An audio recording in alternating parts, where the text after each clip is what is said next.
Hello നമസ്കാരം. ഇന്ന് നമ്മൾ ഈ ട്യൂട്ടോറിയലിൽ ചെക്ക് ചെയ്യുന്നത് എങ്ങനെയാണ് സ്റ്റോക്ക് വാല്യൂ കണ്ടുപിടിക്കുന്നത്. റീറ്റെയിൽ റെഡി സോഫ്റ്റ്വെയറിൽ സ്റ്റോക്ക് വാല്യൂ എവിടെ കാണും. ഇപ്പം നമ്മളുടെ അടുത്ത് ഇൻവെൻറ്ററിയിൽ സ്റ്റോക്സ് ഉണ്ടാവും. സ്റ്റോക്ക് എത്രയുണ്ടെന്ന് നമുക്ക് സ്റ്റോക്ക് ഇൻ ഹാൻഡ് ചെക്ക് ചെയ്യാൻ പറ്റും. പക്ഷേ ആ സ്റ്റോക്ക് വാല്യൂ എത്രത്തോളം ഉണ്ടെന്ന് നമ്മൾ എങ്ങനെ ചെക്ക് ചെയ്യാമെന്ന് നമുക്ക് നോക്കാം. ഓക്കെ, അപ്പോൾ അതിനായിട്ട് ഫസ്റ്റ് നമ്മൾ ക്ലിക്ക് ചെയ്യേണ്ടത് റിപ്പോർട്ട്സിലാണ്. ഇവിടെ ഇതാണ് നമ്മളുടെ റിപ്പോർട്ട് ഓപ്ഷൻ. ഓക്കെ, ഇവിടെ നമ്മൾ റിപ്പോർട്ട്സിൽ ക്ലിക്ക് ചെയ്യുക. റിപ്പോർട്ട്സിൽ ക്ലിക്ക് ചെയ്യുമ്പോൾ ഇതിൻ്റെ അകത്ത് സ്റ്റോക്ക് ഇൻ സ്റ്റോക്ക് ഔട്ട് എന്ന് പറഞ്ഞ ഒരു റിപ്പോർട്ടുണ്ട്. Stock in and stock out. നമ്മൾ സ്റ്റോക്ക് ഇൻ ആൻഡ് സ്റ്റോക്ക് ഔട്ടിൽ ക്ലിക്ക് ചെയ്യുമ്പോഴേക്കും all stock in report, stock out report കിട്ടും.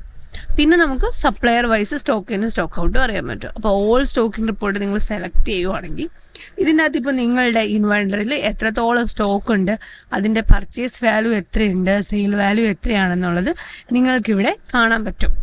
അപ്പം അങ്ങനെയാണ്, അതായത് ഈ ഒരു സ്റ്റോക്ക് ഇൻ സ്റ്റോക്ക് ഔട്ട് റിപ്പോർട്ടിലാണ് നമ്മൾ സ്റ്റോക്ക് വാല്യൂ അറിയുന്നത്.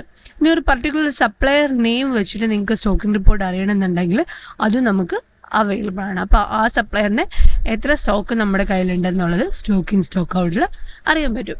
അപ്പോൾ ഈസി ആയിട്ട് നമുക്ക് സ്റ്റോക്ക് ഇൻ വാല്യൂ ചെക്ക് ചെയ്യാൻ പറ്റും റീറ്റെയിൽ ഡാഡിയിൽ. അപ്പോൾ നമുക്കിവിടെ നോക്കാം എങ്ങനെയായിരുന്നു അത് നമ്മൾ നോക്കുന്നത്. ഇവിടെ നമ്മൾ റിപ്പോർട്ട്സിൽ ക്ലിക്ക് ചെയ്യുക. ഫസ്റ്റ് റിപ്പോർട്ട്സിൽ പോവുക, ദെൻ സ്റ്റോക്ക് ഇൻ സ്റ്റോക്ക് ഔട്ടിൽ നോക്കാം. ഓക്കെ, അപ്പോൾ report, stock in stock out. Thank you for watching this video. Thank you.